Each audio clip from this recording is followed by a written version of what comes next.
Hey, up next on the Marmy Rock Show, very excited to have the metal cowboy himself back, Ron Keel, on the show. He's got a ton of stuff going on. Ron, thanks for taking the time to come back. Hey, it's my pleasure. Thanks for having me back on the show. It's about damn time. So, hey, about a week ago, you guys had a pretty big release. I think I would call it a big release. You've got kind of a new name that you're touring under. Tell folks a little bit about that announcement. I have rebranded the artist formerly known as the Badlands House Band, which has been my primary project and focus the last couple of years. We're now calling it the Ron Keel Band and touring under that name and recording. It's been my band since day one. The founder of Badlands was kind enough to allow me to choose my dream team. I handpicked these guys. He let me choose the songs, the direction, the image. And so really, I crafted this to be my dream team. It's been my band all along. Now we're just calling it that because it's going to open up a lot more opportunities for us. We're going to be able to get on some big shows, and that name recognition is undeniable. I mean, the fact that we should capitalize on all my hard work and accomplishments over the past 30 years and let people know what they're in for when they come to see the Ron Keel Band in concert. So talk a little bit more about that. What are they in for? Can folks expect to hear their favorite Keel classics and their Ron Keel solo classics as well as the newer stuff? Yes, well, we've always included the Right to Rock in the show, and recently, last fall, inserted some more Keel material into the show, kind of working it in song by song, and there's a great Keel medley in the show that includes some of the big hits. And so yeah, you're gonna hear most of those songs depending on the gig.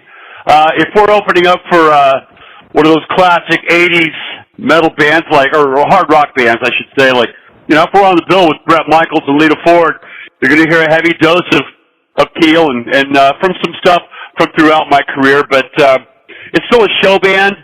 We're still doing songs that everybody knows and loves and can sing along with, and so that's medleys of some classic covers that are woven together very much in a Las Vegas style show where we're weaving in and out of choruses and verses and songs and really putting on a show that people can enjoy watching and singing along with. To that end, it has kind of an interesting thing written in the press release there that it's an apocalyptic cowboy image. Talk about that. It always has been. The image hasn't changed any except I shaved my head. And that's just a way to have fun with it. It was something that I really was excited to explore because I do believe that we are all surviving the apocalypse as we speak. And at the end of Armageddon, it's our job to save rock and roll. And we're going to do our best. The same guys, same mission, same fight, same great show, but a new name and a new start, a new year. 2017 is really becoming, with all the shows we've got on the schedule and on the calendar, we're adding more and more gigs every day. I encourage everybody to keep up with us at ronkeelband.com. You'll find the links to the Facebook and the Twitter and all that. There's a lot going on, and we hope that people will come along for the ride as we start this next chapter of my life and my career. Now, you mentioned you shaved your head, and I will tell you, man, you look so different. When I showed somebody the show last night, your picture, they were like, holy cow, but I think there was a little bit more. I know you're going through a rough patch right now, and our prayers are with your family. Do you kind of want to update folks a little bit about Renee and what's going on? Because the shaved head had a little bit more to do than just the image, didn't it? That's correct, yeah. It was a show of support for my wife, Renee Keel, who is battling breast cancer. And she is undergoing chemotherapy and will have surgery in a few months. And she has lost her hair in the process. I felt it was the right thing to do, and it was a show of support for her. I mean, it's a small thing. And what she's going through, this is the real deal, man. Me shaving my head seems very insignificant compared to what she's going through, but I certainly want to thank all the fans and the friends and family and fans and everybody across the world who has shown us their support. both spiritually, emotionally, financially. This is going to probably take everything that I've got to pay for this process. I mean, we have insurance, but still, you're looking at over $1 million. And I would like to, at the end of it, I want a healthy wife. I want to keep my house, and I want to retain the rights to my music. Other than that, man, if I can get through this battle with a healthy wife and all my musical assets intact and still keep the house, then, you know, I appreciate everybody for the help and support during this time. So that was the story behind the shaved head. It is very liberating. I did my first rehearsal last night looking into a mirror with the shaved head with the guys in the band, and I thought it looked pretty cool, man. So I'm excited to get out on stage and let my dome soak up the glare of the spotlight. I think you're going to take a few people by surprise that didn't know about it yet. So, hey, talking about the struggle there, is there a way that folks can help that are listening that want to help? Like, where can they reach out if they want to support your family? Well, there's one stop for everything. I mean, really, there's one web address for everything. It's ronkeel.com. You'll find links to all my videos, my Ron Keel band site, the social media, the Renee Keel Cancer Fund. That's really the best way to help. And we are doing some benefit concerts. There's one in Chicago in April, starting the benefit tour, so to speak, fundraising with some friends of mine.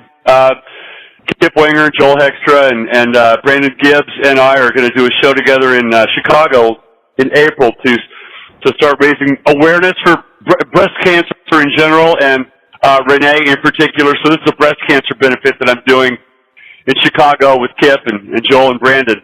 And then we're going to have some other events nationwide, Vegas, L.A., Sioux Falls, my hometown now, obviously, and some more places that we're going to be taking the show on the road to raise awareness and raise money for Renee's medical treatment and breast cancer awareness in general, as well as a tribute album that I'm putting together with unreleased and rare tracks and cuts from a lot of my rock star friends are contributing.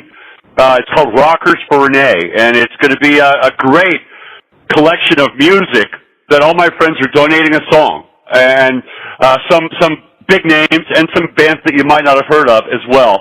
And I'll be, of course, donating a track to that myself. My latest single, Dead Man Rockin', will appear as the lead track on that Rockers for Renee tribute CD, and that's going to be available soon. And, of course, keep up with me, especially on Twitter, at Ron Keel. That's probably the easiest way to stay in the loop these days. I mean, President Trump is doing it.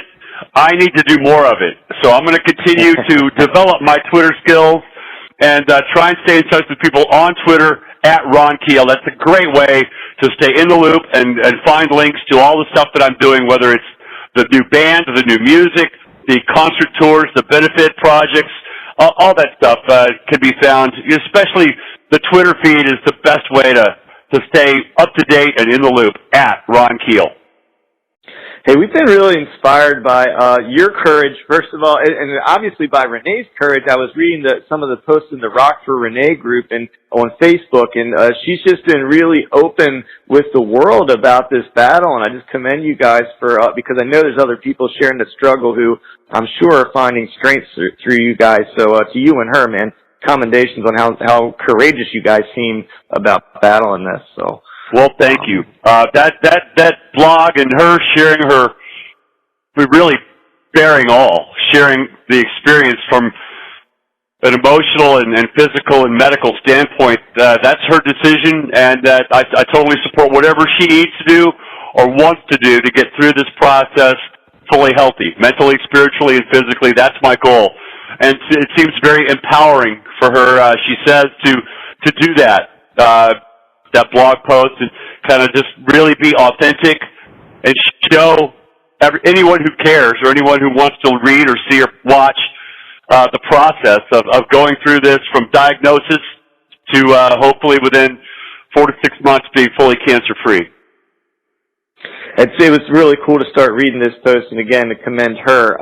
Hey, it's talking about great reads, man. I asked you about this last time, but I went back, actually read it a second time. Your book, man, Ron Keel, Even Keel, Life on the Streets of Rock and Roll. I love the book, and it's available out there on your website now. And one moment that I really loved, because it touched me personally, or like brought back home, I guess, was the story. Talk to folks about how you would go and buy the top 30 at the record store. Oh yeah, that's the book. Thanks for the compliments. I still continue to read the book. I'm holding a copy as we speak. I'm at my desk downstairs in the studio, and I keep a couple of copies. There's a copy of my book in every bathroom in my house. Trust me. And I will just flip open to any random page.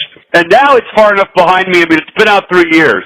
It's far enough behind me where I don't remember writing it. So it's like I'm reading somebody else's book. And I open it up to a certain story, and really it is a collection of these, I hope, interesting stories that have happened throughout my life and career and my journey.